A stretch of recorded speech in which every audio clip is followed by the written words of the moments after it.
Olha aí, pessoal, uma coluna muito interessante do Mário Sabino aqui no site Metrópolis. Sim, de vez em quando tem alguém com um pensamento um pouco diferente aqui no site Metrópolis, fazendo uma comparação muito interessante entre o PT e o PSDB. Lembra do PSDB lá do passado, aquele partido que já foi relevante, já elegeu o presidente da República, já elegeu o governador de São Paulo, prefeito de São Paulo? Pois é, né? Esse partido hoje é uma sombra do que foi, não existe enquanto força política, realmente derreteu absurdamente nas eleições municipais deste ano.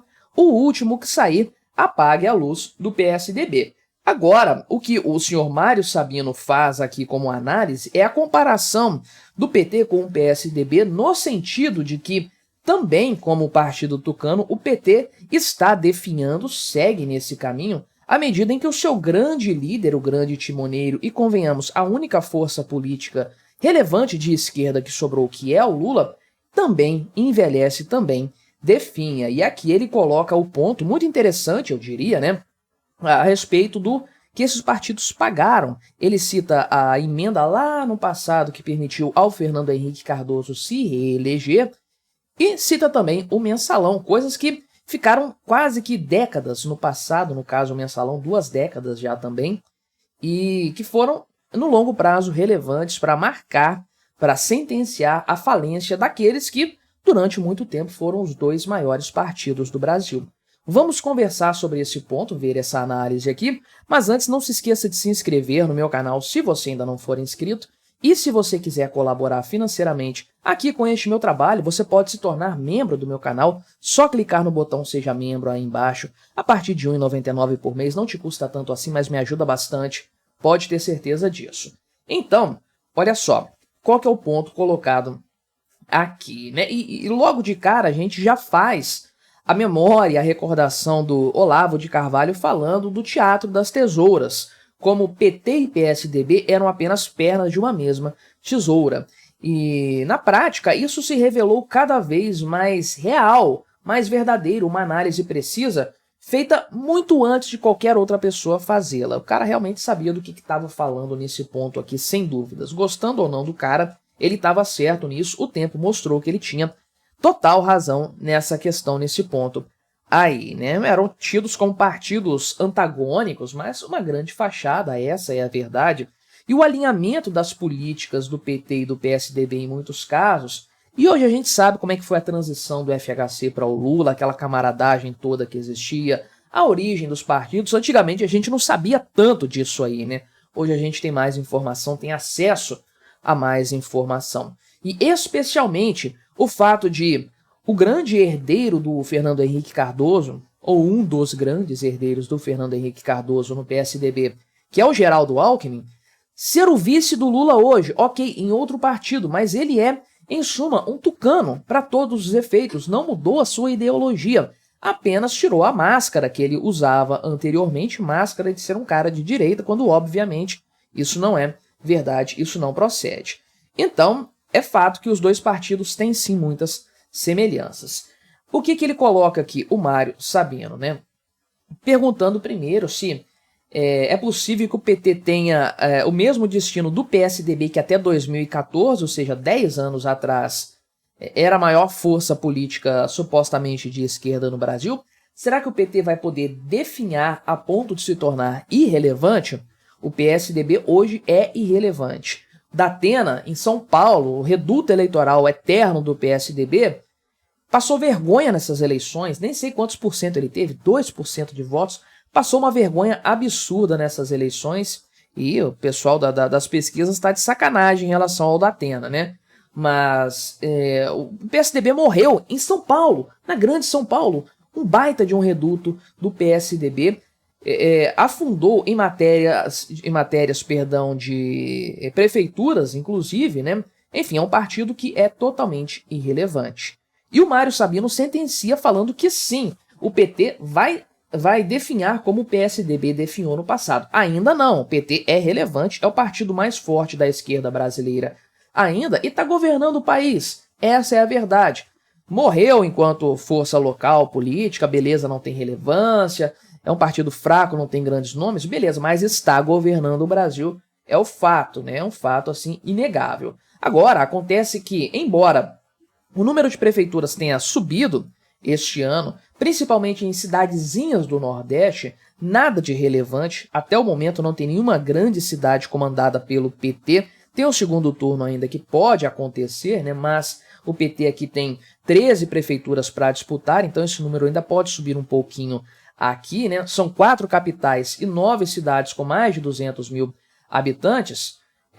Realmente tá fraco o PT. Esse é o fato aqui. E se a gente comparar com 2012, né, quando o PT teve 651 prefeituras, realmente aquele PT não existe mais. Essa é a verdade. Eu já fiz essa cobertura do número de prefeituras aqui ao longo dos anos. No canal, inclusive, tem um vídeo aqui, ficou bem legal, modéstia à parte, falando sobre isso aí, né? E eles também colocam aqui, além disso, né, para não fingir má vontade nessa história, dá para falar que Guilherme Boulos aí também é um petista meio que disfarçado. Tem muita grana do PT envolvida na campanha dele, a vice dele é do PT, para todos os efeitos ele é uma linha acessória, como ele coloca aqui, do PT lá em São Paulo, né? Linha auxiliar nacional. E aí ele falou que o Boulos está para o Lula, assim como o Hezbollah está para o Irã. Acho procedente a analogia, a comparação aqui, inclusive, né? Então, eles citam aqui que o PSDB também foi alvejado pela Lava Jato, mas eu digo mais, não é esse ponto aqui não. Eu acho que o Mário Sabino, não sei se ele faz parte ainda, mas ele fazia parte, pelo menos, do Antagonista, do site Antagonista. E os antagonistas, eles são as grandes cabeças daquele partido, eles são viúvas do PSDB. Essa é a verdade. Eles sempre quiseram um retorno de alguma figura do PSDB, ainda que fosse o Dória, para dar uma renovada. Fala sério, né? Eles são viúvas do PSDB. Essa é a verdade. Ele fala aqui, né, que de fato o PSDB foi alvejado pela Lava Jato. Eu não sei se o PSDB teve problemas com a Lava Jato de forma geral. Eu acho que o maior problema dele foi não ter combatido a corrupção nessa época como o Bolsonaro, enquanto agente político, combateu. E aí ele encampou essa questão toda. Talvez você nem se lembre disso, mas o grande mantra do Bolsonaro era, lá no passado, né? Me chamam de homofóbico, de racista, de fascista, porque não podem me chamar de corrupto. Então ele encampou esse debate de fato, e o PSDB é o partido que estava com a faca e o queijo na mão em 2005, 2006, para fazer o impeachment do Lula, e não agiu, se acovardou, permitiu ao Lula um segundo mandato. Ficaram naquele papo de, não, o PT tem que ser derrotado nas urnas. Levaram ferro feroz nas eleições e o Lula permaneceu mais um mandato, e aí o resto é história. A gente sabe aonde que a coisa acabou indo parar, né? Então, eu não acho que o grande problema foi o envolvimento de alguém do PSDB na Lava Jato, foi a omissão do PSDB em combater a corrupção, especialmente quando ela estava muito gritante. Só que ele cita aqui ainda, o Mário Sabino, que o PSDB foi se enfraquecendo na disputa do trono aqui do Fernando Henrique Cardoso, quando ele pendurou as chuteiras. Então você tinha ali Alckmin, José Serra, depois o Aécio Neves e aquela coisa ali. No fim das contas, João Dória, que é tratado agora como oportunista por ele aqui, né? Entrou, assumiu como o grande nome do PSDB, teve uma relevância com certeza, mas que acabou muito rápido, por sinal, né?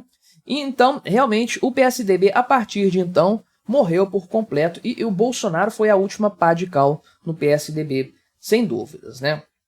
Agora, o PT vive um período de falta de identidade muito claro. Ele tem uma ideologia anacrônica, uma ideologia lá do passado que ninguém compra mais hoje em dia. Não existe essa esquerda num ambiente democrático hoje em dia, porque as ideias são tão ultrapassadas e tão falidas que ninguém compra mais esse barato. Então o pessoal aqui caiu no conto do vigário de que o PT tinha outra coisa, né, uma fantasia aqui de aquele discurso progressista, né, é o partido da ética, do assistencialismo aí, da ajuda aos pobres, e é claro, a figura do Lula que tem carisma realmente, o cara é um político bem sucedido, não há como negar isso aí, a carreira dele mostra isso de forma geral, né. Então, A Lava Jato, contudo, deu um golpe muito grande na visibilidade do PT. O partido, como um todo, ficou bastante baqueado, porque ninguém que está no topo da pirâmide do partido pode afirmar que não sabia do que estava acontecendo. O STF pode ter anulado as questões, pode ter soltado um monte de gente, beleza. Dizer que não sabia o que estava acontecendo é um absurdo completo e ninguém acredita que há ingenuidade por parte dos líderes do PSDB. Some-se a isso o fato de o Lula ter expurgado os grandes nomes do partido no passado, e aí você chega num PT completamente enfraquecido que venceu as eleições sim em 2024 por causa do Lula apenas porque o resultado do Haddad em 2018 foi pífio, então a margem foi pequena de votos, a vitória do Lula, embora que o Mário Sabino não gosta do Bolsonaro, fala que o Bolsonaro cometeu desvarios, né? Só que ele fala também acertadamente que o sistema jogou todo o seu peso a favor do Lula. E sim, o sistema fez o diabo para o Lula vencer essas eleições. E aí é um ponto que eu falo sempre, ele foi ressuscitado. O Lula estava morto politicamente, o STF ressuscitou o Lula para enfrentar o Bolsonaro então, né? E aí é uma ressurreição, obviamente, por aparelhos, porque o Lula não se sustenta mais. Os números da aprovação dele mostram isso, deixam isso bastante claro. Agora, quanto tempo que vai levar para a queda, o fim do PT, eu não sei dizer. Enquanto força local, para mim já acabou, a esquerda já acabou enquanto força local. Enquanto força nacional, ainda há a presidência da República, tudo vai depender muito de 2026, mas a gente tem esperança de que a esquerda sofra um grande baque lá na frente. Mas me diga aí o que você achou da minha análise, colabore com o nosso debate, se inscreva no meu canal se você ainda não for inscrito e até a próxima.